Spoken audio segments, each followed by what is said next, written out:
दानिशमंद और रहमदिल बादशाह, इंसाफ और हमदर्दी की कहानी। बादशाह उमर बिन राफे की हुक्मरानी सी जमाने में एक अजीम इस्लामी सल्तनत पर एक आदिल और रहम दिल बादशाह उमर बिन राफे की हुक्मरानी थी। वो अपनी दानिशमंदी, इंसाफ और रहम दिली की वजह से मशहूर था। वो दूसरों की तरह दौलत और शान और शौकत में मगन रहने के बजाय अपनी राया की खिदमत को तरजीह देता था। अक्सर वो सादा लिबास में आम आदमी की तरह शहर में घूमता ताकि अपनी राया के हालात जान सके। यतीम बच्चे की फरियाद आए। एक दिन बादशाह उमर अपनी अदालत में बैठा था कि एक नन्हा यतीम बच्चा रोते हुए अंदर आया। सिपाहियों ने उसे रोकने की कोशिश की, लेकिन बादशाह ने कहा, बच्चे को आने दो। बच्चा लरुसते हुए बादशाह के सामने झुक गया और बोला, अय अजीम बादशाह, मैं इंसाफ चाहता हूँ। मेरे वालिद का इंतकाल हो गया और उनकी छोटी सी जमीन एक जालिम जमींदार ने छीन ली है। मेरा कोई सहारा नहीं, क्या आप मेरी मदद करेंगे? बादशाह उम्र का दिल पसीज गया। उसने बच्चे को तसल्ली दी और कहा, बेटा घबराओ नहीं, तुम्हें जरूर इंसाफ मिलेगा। बादशाह ने फौरन जमींदार को अदालत में तलब किया।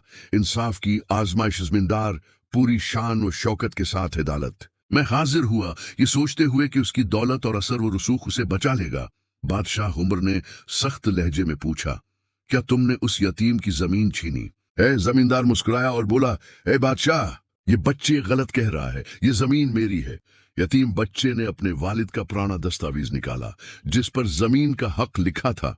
बादशाह ने गौर से दस्तावेज को देखा और जमींदार से कहा, यह कागज साबित करता है कि जमीन उस बच्चे की है। फौरन उसे वापस करो, वरना अंजाम के लिए तैयार रहो। जमींदार के चेहरे का रंग उड़ गया। वो जानता था कि बादशाह का फैसला हतमी है। वो खामोशी से जमीन वापस करने पर मजबूर हो गया। बच्चा खुशी से सजदे में गिर पड़ा और अल्लाह का शुक्र अदा करने लगा। अदालत में मौजूद लोग बादशाह के अदल व इंसाफ की तारीफ करने लगे। भूख से बलकता मुसाफिर एक रात। बादशाह उमर सादा लिबास में शहर की गलियों में घूम रहा था। उसने एक मुसाफिर को एक बंद रोटी की दुकान के बाहर बैठे देखा, जो भूख से निढाल था और अंदर रखी हुई रोटियों को हसरत से देख रहा था। बादशाह उमर ने उससे पूछा, तुम कुछ खाते क्यों नहीं? मुसाफिर ने अफसरदा होकर जवाब दिया, मेरे पास एक भी सका नहीं, मैं 2 दिन से भूखा हूं। बादशाह उमर ने फौरन दुकान से रोटी खरीदी और मुसाफिर को दे दी। जब मुसाफिर खाने लगा तो उसने अपने मददगार का शुक्रिया अदा किया, मगर वो नहीं जानता था कि ये शख्स बादशाह है। मगर बादशाह उम्र मुतमईन न हुआ।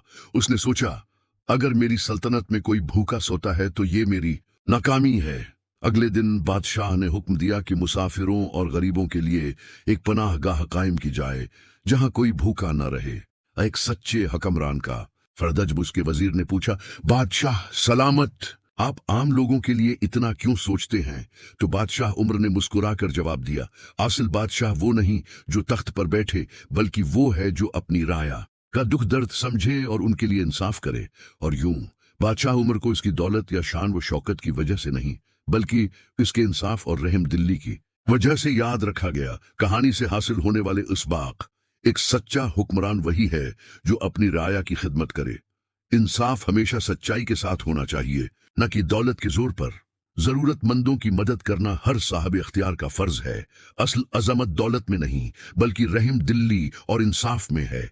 अल्लाह हमें हमेशा अदल, रहम दिली और इंसानियत के उसूलों पर चलने की तौफीक अता फरमाए। आमीन। क्या आप मजीद ऐसी इस्लामी कहानियां सुनना पसंद करेंगे?